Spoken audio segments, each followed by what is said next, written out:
સુરત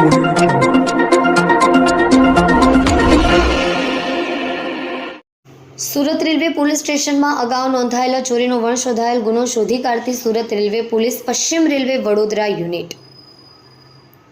તારીખ 3/1/2025 ને 19:50 કલાકે Surat railway station platform number 2 ઉપર train number 1294 golden temple express ટ્રેનના જનરલ કોચમાં ચડતી વખતે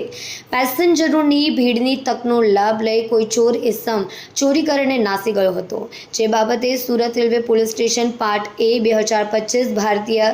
ન્યાય સંહિતા 2023ની કલમ 303(2) મુજબનો ગુનો દાખલ કરવામાં આવ્યો હતો, જે ગુનો શોધી કાઢવા માટે સુરત રેલવે પોલીસ સ્ટેશનના ASI Harsingbhai Arjunbhai, police head constable Ghanshyambhai Kanubhai નાઓને કોલ ડિટેલ્સ તેમજ હ્યુમન સોર્સિસની મદદથી